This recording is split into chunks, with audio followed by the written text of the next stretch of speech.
جب شہر جل رہے تھے، لوگ صرف اپنے گھروں سے نہیں، اپنی انسانیت سے بھی بے دخل ہو رہے تھے۔ وہ ایک باپ تھا جو بیٹی کو ڈھونڈ رہا تھا، اور جب وہ مل گئی تو سب کچھ ختم ہو چکا تھا۔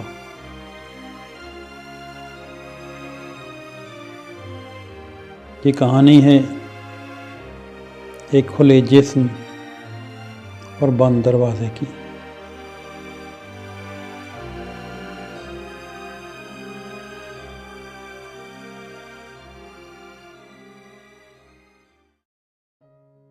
کہانی کا عنوان ہے بند دروازہ۔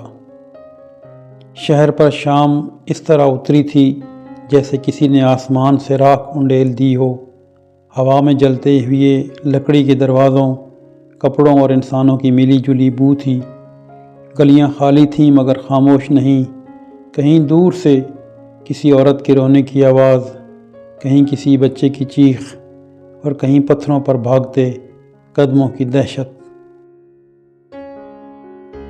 عبدالحمید اسی گلی کے موڑ پر کھڑا تھا جہاں کبھی اس کا گھر تھا۔ گھر اب وہ صرف ایک جلا ہوا نشان تھا۔ دروازہ اکھڑا ہوا تھا جیسے کسی نے زبردستی کھینچ کر نکال دیا ہو۔ اندر کمرے سیاہ تھے، دیواروں پر دھواں جمع تھا۔ سین میں پڑی پانی کی ٹوٹی ہوئی مٹکی اسے یوں دیکھ رہی تھی جیسے سوال کر رہی ہو، تم کہاں تھے؟ عبدالحمید بازار میں تھا جب شہر پاگل ہوا۔ واپس آیا تو سب کچھ ختم ہو چکا تھا۔ اس کی بیوی زینب نیم بے ہوش حالت میں پڑی تھی، اور 16 سالہ بیٹی عالیہ کہیں نہیں تھی۔ عالیہ جس کی ہنسی صبح کی چراغ جیسی تھی، جو دروازہ کھولتے وقت ہمیشہ آہستہ سے السلام علیکم کہتی تھی، جو آئینے کے سامنے کھڑی ہو کر دوپٹہ ٹھیک کرتی اور شرما کر مسکرا دیتی تھی۔ زینب کو ہوش آیا تو اس کی زبان سے بس ایک ہی جملہ نکلتا رہا، وہ اندر تھی، میں نے خود دیکھا تھا، وہ اندر تھی۔ عبدالحمید نے شہر چھان مارا، جلے ہوئے مکان، ٹوٹے دروازے، لاشوں سے بھری گلیاں۔ وہ ہر اس چہرے کو غور سے دیکھتا جو زمین پر پڑا ہوتا۔ کبھی دل رک جاتا، کبھی سانس بحال ہو جاتی۔ تیسرے دن اس کے بال سفید لگنے لگے تھے۔ چوتھے دن کسی نے بتایا ریلوے لائن کے پاس ایک عارضی کیمپ ہے، وہاں کچھ لڑکیاں ملی ہیں۔ عبدالحمید نے سوال نہیں کیا، ننگے پاؤں چل پڑا۔ راستے میں اس نے ایک دروازہ دیکھا جو اندر سے بند تھا، باہر خون کے دھبے تھے۔ وہ لمحہ بھر کو رکا، پھر نظریں چرا کر آگے بڑھ گیا۔ کیمپ میں داخل ہوا تو ایک عجیب سی فضا تھی، زندہ لوگ مگر زندگی کہیں نہیں تھی۔ کوئی دیوار سے ٹیک لگائے بیٹھا تھا، کوئی زمین کو گھور رہا تھا، اور کچھ عورتیں ایسی تھیں جن کی آنکھیں اب دیکھنے کے کام کی نہیں رہی تھیں۔ عبدالحمید ہر چہرے کو دیکھتا، آگے بڑھتا، پھر پیچھے ہٹ جاتا۔ آخر ایک نوجوان رضاکار نے پوچھا، کسے ڈھونڈ رہے ہیں بابا؟ عبدالحمید نے بیٹی کی تفصیل دی، نام، عمر، دائیں ہاتھ پر جلا ہوا نشان۔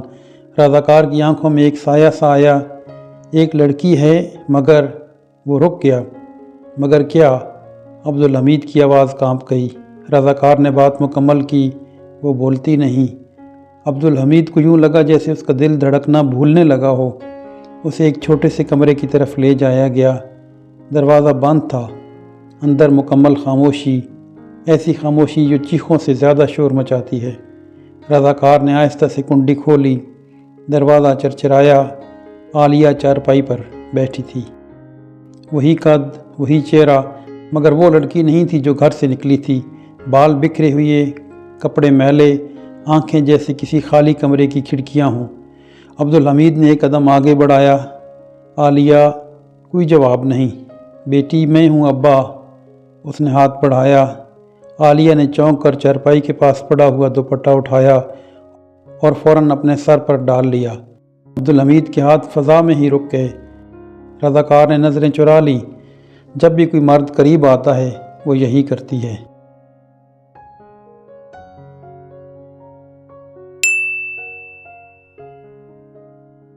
عبدالحمید بیٹھ گیا۔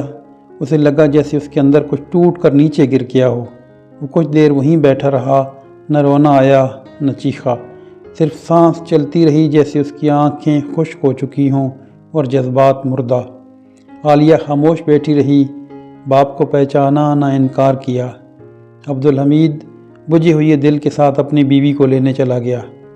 زینب کو جب بیٹی ملی تو اس نے بیٹی کو سینے سے لگایا، مگر عالیہ کے جسم میں کوئی رد عمل نہیں تھا۔ رات کو زینب نے چراغ جلایا۔ عبدالحمید نے آہستہ سے پوچھا، دروازہ بند کر دوں؟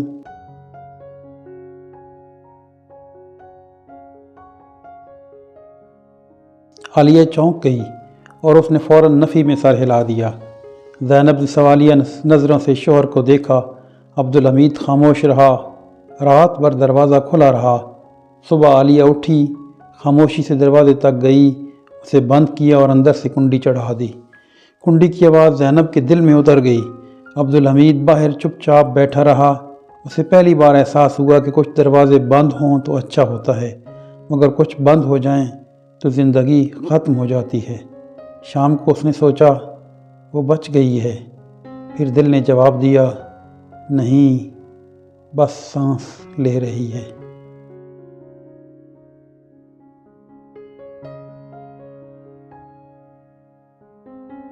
شہر آہستہ آہستہ آباد ہونے لگا، دروازے دوبارہ لگنے لگے، لوگ نئی زندگیاں بنانے لگے۔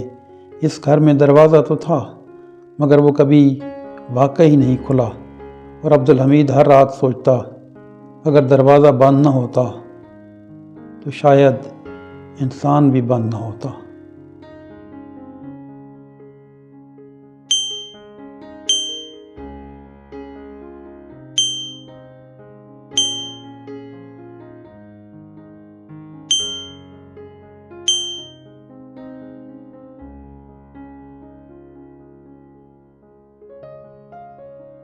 حقیقت یہی ہے کہ کہانیاں ختم ہو جاتی ہیں، مگر ان کے سوال زندہ رہتے ہیں۔ اگر آپ کو یہ کہانی پسند آئی تو لائک کریں، کمنٹس میں اپنا خیال بتائیں، اور ایسی ہی بامقصد کہانیاں سننے اور پڑھنے کے لیے چینل دل کہانی سبسکرائب کریں۔ اپنا بہت سا خیال رکھیں، سلامت رہیں۔ بہت شکریہ۔